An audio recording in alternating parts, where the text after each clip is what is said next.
It's almost always the case. Every child is getting expelled from school every day. It's almost always the case. When you hear kids about being expelled from school, it's anything from misbehaving, threatening a teacher, etc. But what if your son was expelled for opposing transgender bathrooms? That's exactly what happened. A Piedmont father says his son was expelled for opposing transgender bathrooms. A father of six said Piedmont school officials expelled his son from school and imposed other punishments because youth expressed opposition to a proposed federal law that would require schools to grant bathroom access based on the individual's self-proclaimed gender identity rather than sex. During a public comment at January meeting at the Piedmont School Board, Jason Thomas levied those changes and laid blame at the feet of the superintendent, James White. He urged the school board to terminate White's contract. Thomas said his son was expelled from Piedmont schools for expressing opposition to a proposed federal law that would make gender identity a protected class similar to race. He said school officials claimed that was equivalent to using a racial slur. Thomas noted his son's comment occurred in a text outside school hours and did not resolve any racial slur. The proposed federal Equality Act would officially repeal an Oklahoma state law that restricts school bathroom access based on sex, and other state law restricts girls' athletics to biological females. Thomas said his son was also forced to meet with the school psychologist for evaluation, that his son reported being badgering about his views on the Equality Act. In addition, Thomas said his son was also required to write an essay on hate speech, and school officials wanted the boy to go through an anti-bullying program.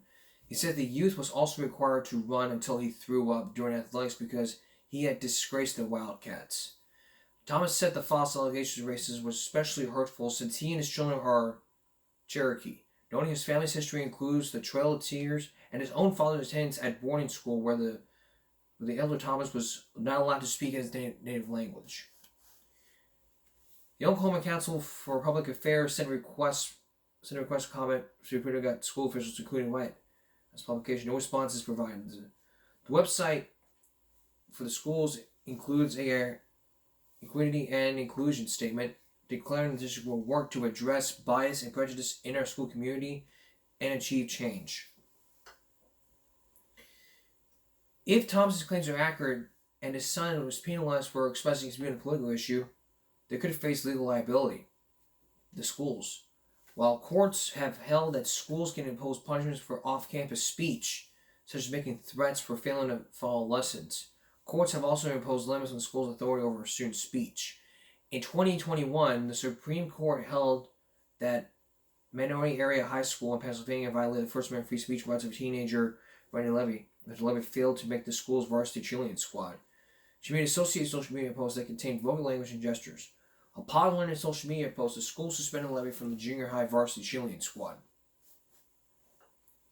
The Supreme Court's opinion that a case stated that the school itself has an interest in protecting students' unpopular expression, especially when the expression takes place off campus. America's public schools are the nurseries of democracy. Our representative democracy only works if you protect the marketplace of ideas. Maybe being expelled for that, but what if I told you? What if I also told you that half of the 250 kids expelled from preschool each day are black boys? That's according to some preschool teachers. As racism and teachers help explain the expulsion rates because of all these studies. 17,000 preschool students, because 250 kids are black. Well,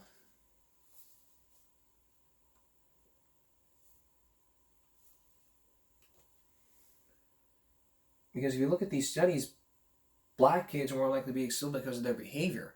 In the case of what happened here, in October 2022, a 3-year-old boy was about to be expelled from the preschool.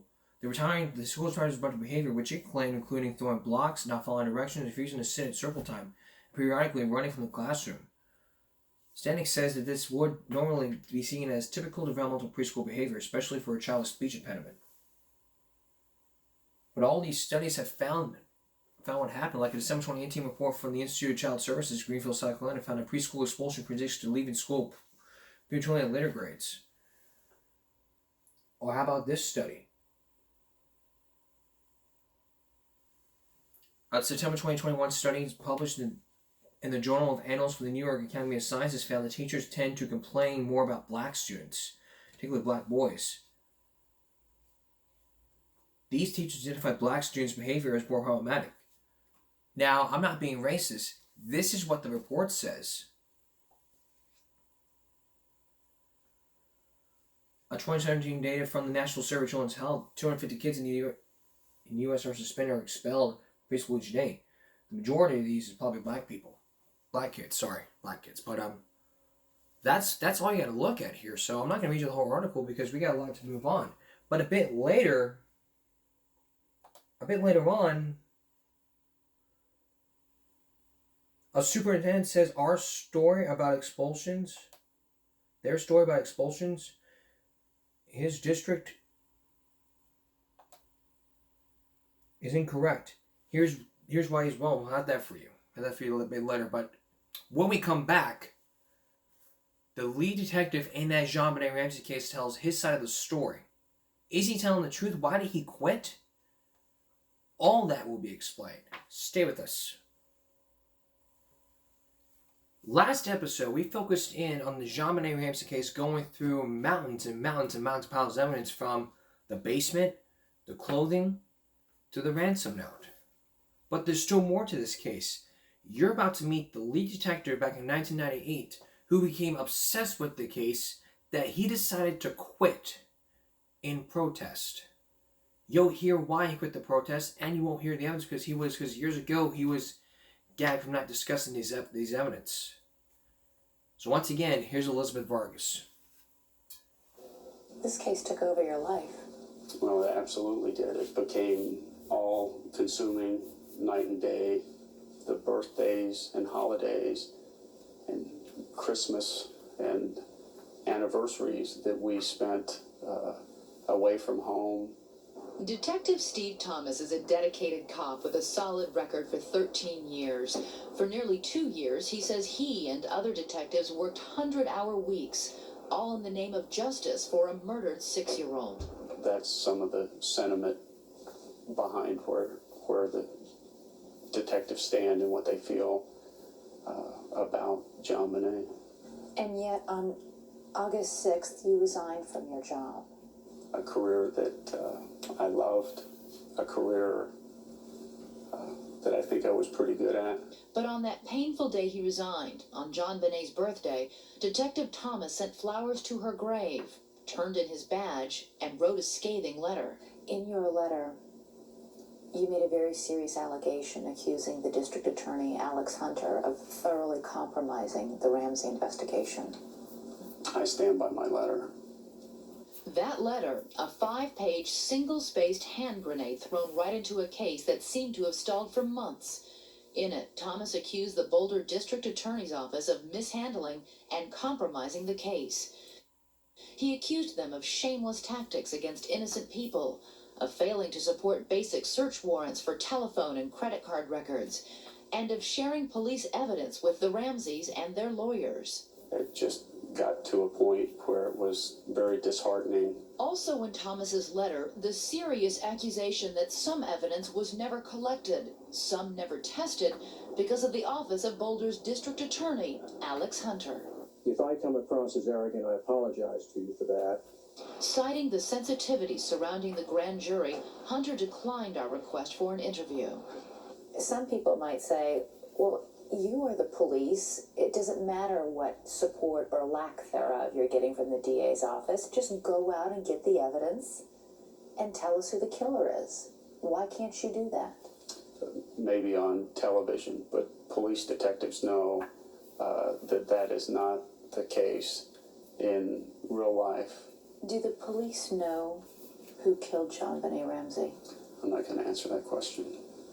He says he is loyal to his victim above all else, and since his resignation, many have called him a hero who forced a reluctant prosecutor to convene a grand jury. Some call him a traitor.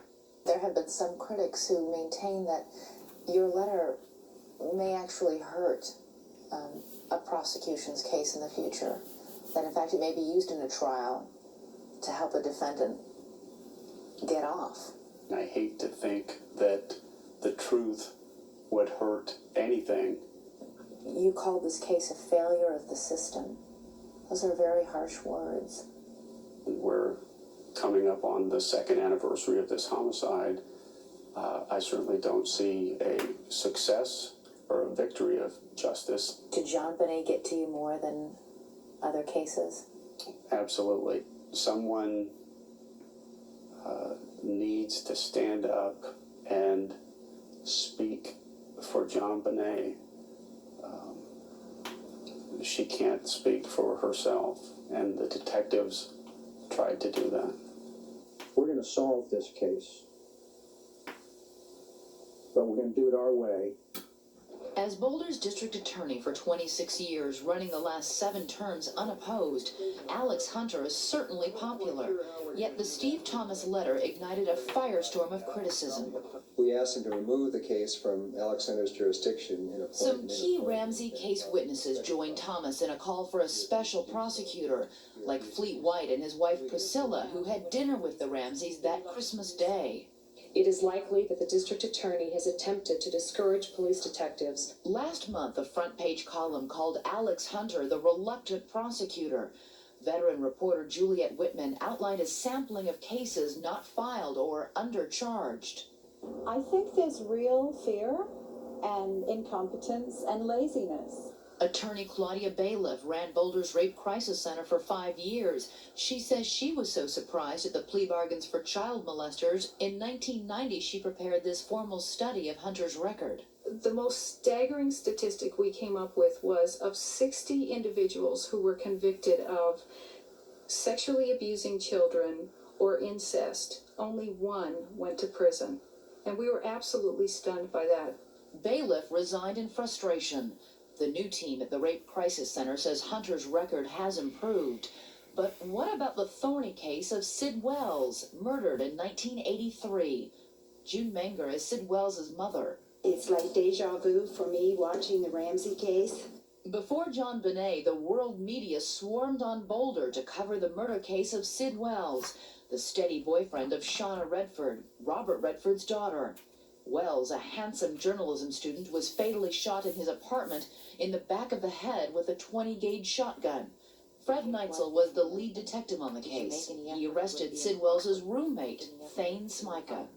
How convinced were you that Thane Smyka was the killer? I was very convinced myself. 100% sure? My opinion was 100%. Back then, cops found Thane Smyka with a 20-gauge shotgun and 2 rare shells with pellets the FBI said chemically matched the ones found in the victim's head. But Hunter's office thought the case was weak, and Smyka was out of jail in less than a month. But there was something else that made the detectives angry. This document. Neitzel says he found it by accident. It shows a puzzling deal Hunter cut with the suspected murderer. If Smyka would waive his right to a speedy trial, Hunter would guarantee a grand jury would not indict him. At first it was total shock, then it became rage. The deal did allow for a future prosecution, and now, under the scrutiny of the Ramsey case, the Smyka case has been reopened. State-of-the-art ballistics tests confirm the old ones.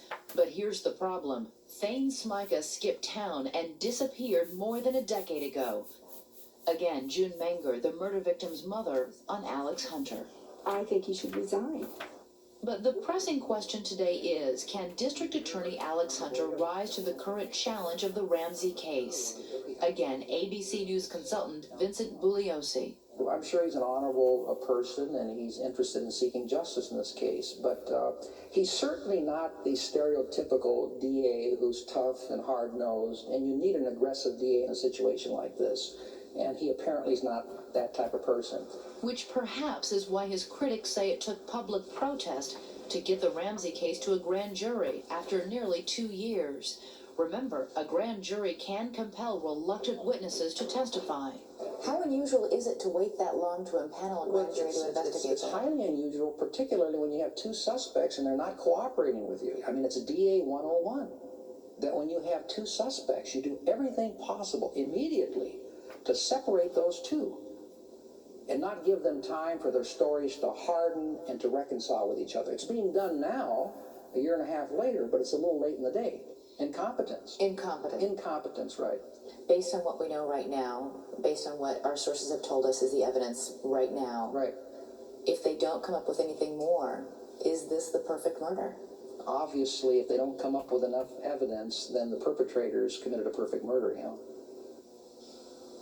And now one more note in the case. This weekend, a detective who came out of retirement to help the district attorney try to solve the case resigned, saying he believes an intruder committed the crime.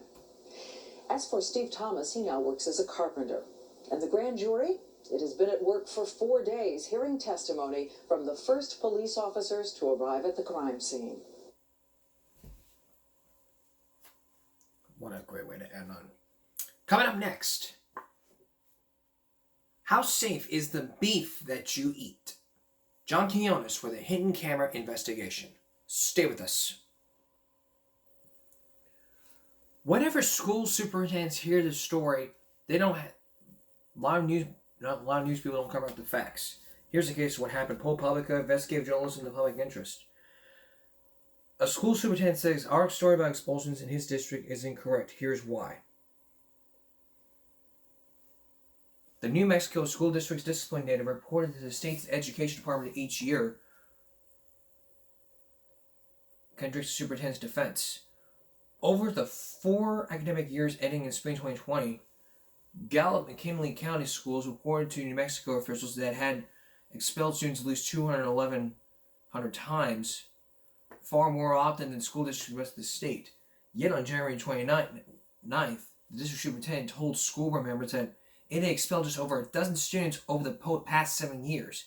He called a New Mexico in-depth and ProPublica analysis spotlighting the district's high expulsion rates, published in December, completely false. Gallup McKinley's own discipline data reported the state public education department each year contradicts the assertions. The district, which enrolls about a quarter of New Mexico's native students, was responsible for at least 3/4 of native expulsions statewide during the 4-year period, according to the analysis. So if we look at this, native students in New Mexico experience higher annual rates of expulsions and incidents involving police than white students. We have racism to this?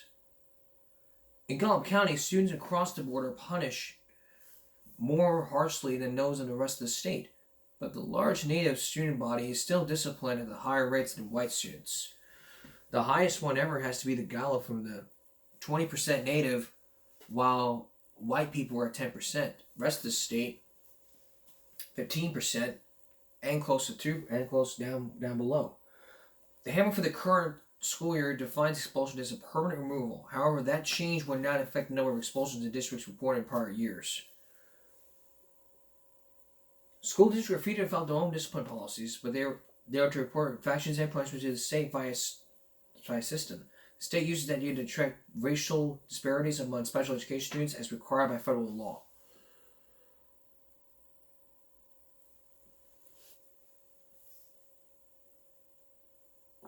So, if we're bringing race into this, and all of a sudden, then expulsion is racist. That's probably the best way to look at that.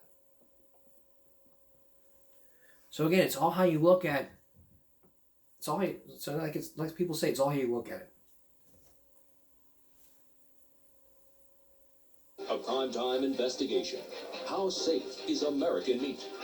Our hidden cameras take you inside some of the nation's biggest meatpacking plants to expose unsanitary conditions and sloppy inspections. We simply want to know why you allow this kind of contamination to get out. Some of these USDA, these guys need to leave. When primetime continues. That investigation. Stay with us. Coming up next, stay with us. Alright, we all love beef. Now, I know what you're going to be thinking when you heard about this before the break. There's going to be a lot of facts and not a lot of gore. We all love beef. We consume nearly every pound of it, from summer barbecues to Big Macs. But years ago, there was a system that would police themselves and not have any sanitary conditions. That's what we've heard so far, but do you know how safe is the meat that you eat? Here's John Quinones with a primetime live hidden camera investigation.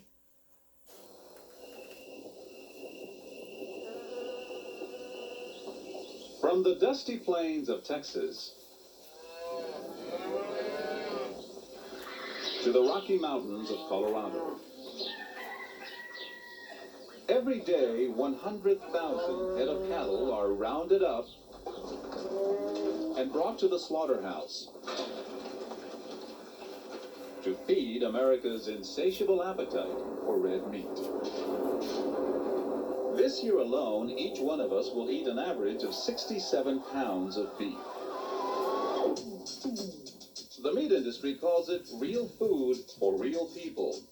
But a primetime investigation has discovered that beef may pose a real danger to consumers. We went undercover inside the nation's largest slaughterhouses in Texas, Colorado, Kansas, Nebraska. Behind these doors, we found entire sides of beef covered with dirt. Hairballs mixed in with cuts of meat.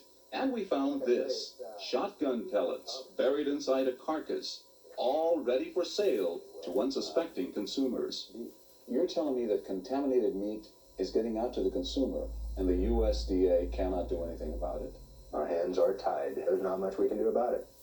Steve Cockerham has been a meat inspector with the U.S. Department of Agriculture for 14 years. Now he's blowing the whistle on his government employer because, he says, the health of the nation is at risk. I predict that you will see more cases of food poisoning, people dying, people getting sick from eating contaminated meat. I am furious, absolutely livid, that this can be allowed to go on and on. On July 4th, 1987, in Salt Lake City, Sue and Jim Nicodemus's handicapped son, Kip, lapsed into a coma that lasted 5 weeks. He had been sick for about a week leading up to that day. His kidneys were starting to shut down, and we couldn't imagine what was wrong. What was wrong had nothing to do with Kip's birth defect and everything to do with the hamburger he ate just days before he went comatose. Investigators say it was the same batch of beef that killed 4 children and sent 50 other Utah residents to the hospital. It was no isolated incident. Experts say every year millions of Americans may come down with food poisoning caused by contaminated beef. The problems with inspections began in the mid-1980s when the USDA decided to give the beef industry a break with a program called the Streamlined Inspection System, SIS. The idea is to produce more meat with less government interference. As part of this program, USDA inspectors are basically stepping aside and allowing meat plants to police themselves, to be responsible for their own cleanliness. Well, it may have sounded like a good idea when it all began, but today sources tell Primetime SIS is little more than a recipe for dirty meat. With this program, there's more contamination than ever before. These men are licensed USDA inspectors, among the dozens of sources we interviewed during our 4-month probe. We took an oath when we took this job to protect the consumer, and we don't feel that the consumer is being protected properly. We investigated every single plant producing meat under SIS, the National Beef Company in Kansas, Monfort in Nebraska and Colorado, and Excel in Texas. Together, these companies produce nearly 20% of our nation's beef. Since none of these slaughterhouses would allow us inside, we applied for jobs and were hired as meat packers. The pictures you're about to see were recorded at 5 different plants with a hidden camera. Our workday starts early. After all, this plant alone will slaughter 5,000 cattle today. By the time the cattle arrive, most are muddied with their own waste. Once inside the plants, our first stop is the floor where the cows are killed. Immediately, we begin to see problems with the government's new inspection system. Take a look at how fast these production lines are moving. Before streamlined inspections, 275 carcasses would roll by these workers every hour. Under SIS, with the companies checking themselves, plants like this one in Colorado process up to 400 cattle an hour. That's one carcass every 9 seconds. Just look at what happens to that 1,000-pound carcass on the left. It falls onto a floor covered with animal waste and blood. Workers are supposed to trim that contamination off immediately. They do not. Instead, they drag it across the floor and then allow it to contaminate other carcasses. Our hidden camera captures the scene again and again. These split sides of beef are picked up off the floor. The dirt is not cleaned off. Instead, they're loaded onto a truck for shipment and delivery, leaving the meat contaminated, possibly for days. Although government inspectors are still expected to check some of the meat, during the week we spend working at this plant in Kansas, we never see a single USDA representative. On one particularly hectic night, however, we do see this. A worker collapses from fatigue and is then rushed to an ambulance. A reminder that this is the most dangerous profession in manufacturing. These are everyday occurrences, things that go on every day. We showed Steve Cockerham, the USDA inspector, our videotape, including perhaps the most graphic example of contamination. While gutting a cow, a Texas worker accidentally cuts its intestines. Animal waste spills out of the carcass and onto the production line. If we see something like that, we should stop the line and make sure that that has been cleaned before the next carcass can come in contact with it. That line was obviously not stopped. No, it's kept moving. And now watch what happens when a worker accidentally ruptures a cow's bladder. The meat is splattered with urine. Can they wash that off? Contamination is supposed to be trimmed. The trouble with urine is it's hard to see. The contaminated meat is not trimmed. It stays right on the carcass. The production line keeps moving. The contamination is even worse in the area where miscellaneous and cheaper parts of the cow are prepared. That'll be processed into beef byproduct, which will be added to lunch meat or ground beef or things like that. Government inspectors used to have the authority to condemn this kind of contamination. But under self-inspection, it's up to company-paid quality control monitors like this woman. She asked not to be identified, and we changed her voice. When it says ground beef, you don't know where it's coming from. Anything can be in ground beef. She told us she's frequently asked to approve meat that's contaminated with hair and fragments of teeth, beef that should be rejected. Meat companies, she says, are not capable of policing themselves. It's like putting the wolf in the chicken house to guard the chickens. How easy is it to find contamination in beef? Well, Primetime obtained 10 meat samples from slaughterhouses in Texas and Nebraska. We had them analyzed at this USDA-approved laboratory. 7 of the 10 samples tested positive for fecal contamination or bacteria. In the most severe cases, scientists say bacterial contamination can cause anything from blood infections to kidney failure to spontaneous abortions in pregnant women.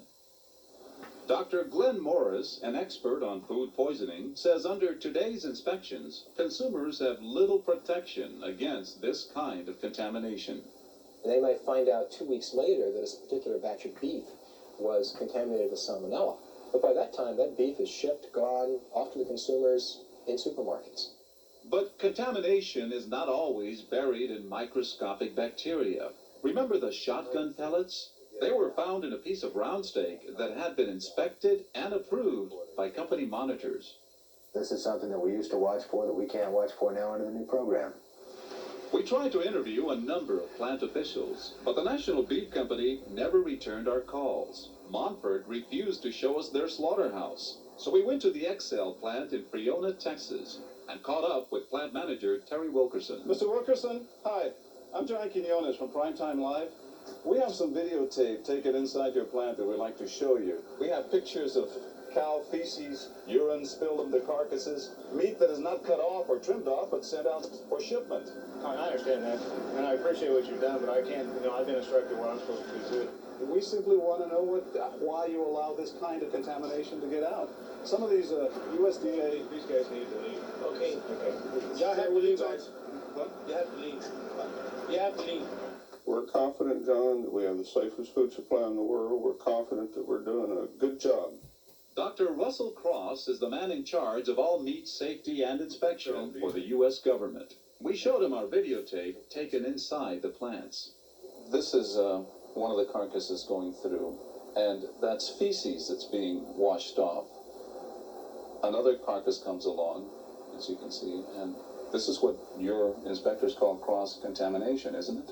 Mm-hmm. We found fecal matter in 3 of our samples. You're telling me the meat is safe? Would you feed it to your family? I won't sit here and tell you that fecal matter in meat is safe, no. How much fecal matter is allowable on our meat? I'm not really sure we have a... How much hair? Or don't have the answer to that. how much fragments of teeth? Don't know. I'd have to ask my experts. With the U.S. We then showed Dr. Cross the most obvious example of contamination, the shotgun pellets. How can you let this go past the inspectors? That shouldn't have gone past an inspector, and I would have assumed that our inspector would have found that. Here's something an inspector did find. 53 tons of beef contaminated with plastic shavings from a cutting board. The inspector rejected the meat, but the company went over his head to USDA headquarters in Washington. The agency approved the meat for distribution, complete with plastic shavings. It's all part of what these inspectors say is a dangerously cozy relationship between the USDA and the beef industry. For example, the agency is supposed to conduct unannounced inspections at every plant. They know when there are people coming into that plant. They brought in extra people to clean up, to maintain an appearance that everything was under control. Primetime obtained this in-house memo from one meat company, the Excel plant in Texas. The company alerts its staff to a USDA visit 5 days before the inspectors arrive. Do you conduct surprise visits to these plants? Oh, yes. We have regular visits to all of our plants. Do these people know in advance that you're coming? No. This is an Excel memo that says, schedule good cattle, clean the carcasses. These people know you're going to be there. No comment. How can you conduct surprise visits when these people know you're coming? I have no knowledge of that at all, John. Fact is, even when the USDA does have knowledge of contamination, it doesn't always issue a recall or even a public warning. Remember the bacteria-tainted beef that killed 4 children in Utah? Primetime obtained the minutes from a USDA meeting in which officials decided not to say anything about that contamination because they were worried about bad publicity. Your office did not recall the product because they were worried about publicity? I'm not really aware of that condition at all. I really can't respond. That's what the minutes say. Yeah. As it turned out, after Kid Nicodemus was poisoned, the USDA distributed the bacteria-tainted meat to hundreds of consumers. If someone that was head of a meatpacking company had one of their children go through this, I think they'd look at it a little differently because they're not dealing with just a profit, they're dealing with lives. As for the USDA inspectors, many of them tell us they no longer eat meat inspected under the new government program. We don't want people to eat what we wouldn't eat. You wouldn't eat the product that you're producing? No, I would not. Yourself? No. No, sir.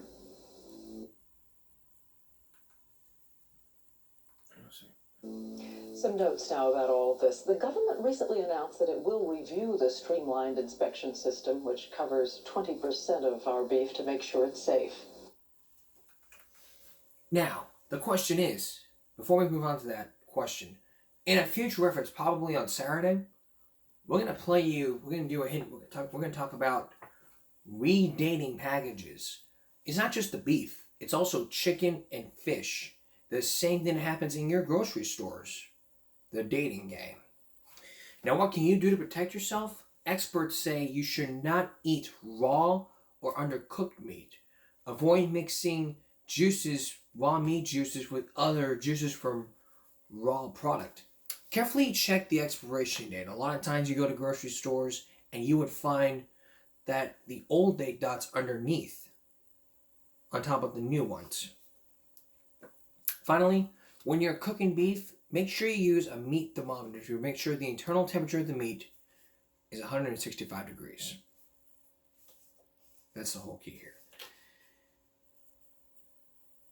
Coming up next. This kid was back in school after he was expelled for about a year for his role, because he made a hit list.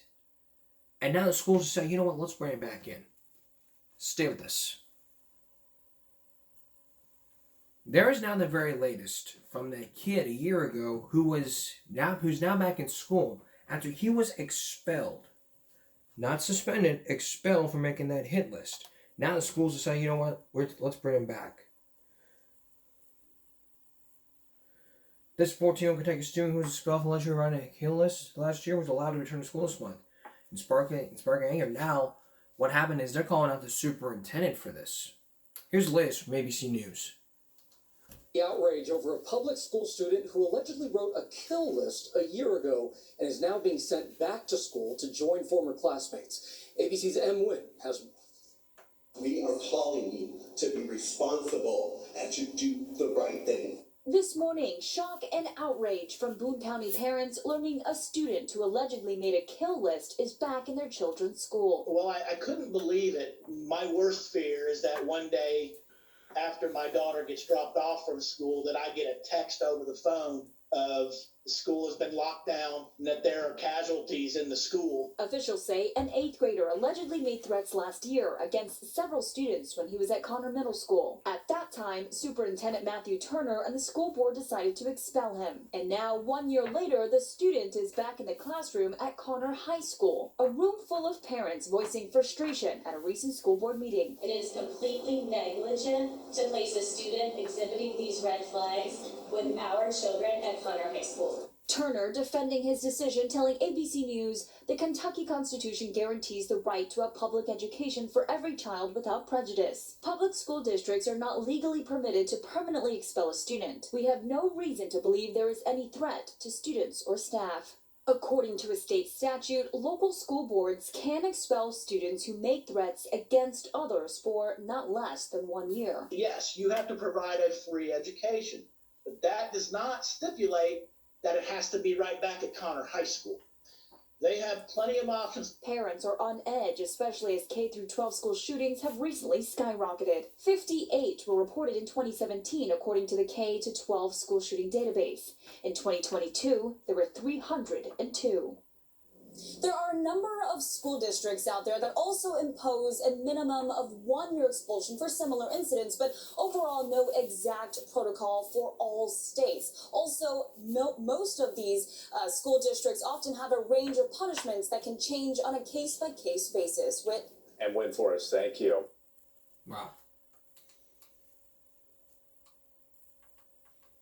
Now here's what happened. There's a trash can fire that forced a high school to evacuate all the students. Take a look. A fire disrupted the school day today for students at Westlake High School in Atlanta. This was the view earlier from our 11 Live Sky Tracker, where you can see fire crews parked out front. Fulton County School District says a small fire was in a bathroom trash can. The building was evacuated and the fire department was called. Firefighters eventually gave the school the all clear, and students and staff returned to class to finish out the school day. So did they probably pull the fire alarm? No one knows. But if it was me, if I saw a fire happening, I would definitely pull the fire alarm. And they asked, who pulled the fire alarm? I did. Why would you do that? Because there was a fire. Thank you. On another Throwback Thursday, we're going to focus in on expelled from school. Now, we focused on this years ago during the pandemic, which is 2 years ago. But there's probably more to this. There's more to this, so we have that for you on our next Throwback Thursday. And I'll be back in just a moment. Coming up on Give Me a Break Saturday, do you know, when you go to a grocery store, do you believe that the food you buy is fresh? Like beef, like meat, pork, chicken? Do you know it's safe? But what if you realize that the old date dots were packaged in and you couldn't figure out it was fresh? Here's a short preview. Food in our local supermarkets is safe. But recently we heard something that made us question that. So we went to investigate, and we took our hidden cameras with us. What we found may leave you wondering whether the meat, poultry, and fish you buy is as fresh as you think. Are some of America's biggest supermarket chains being less than honest about the freshness of the food you buy? Here's John Larson with a Dateline hidden camera investigation.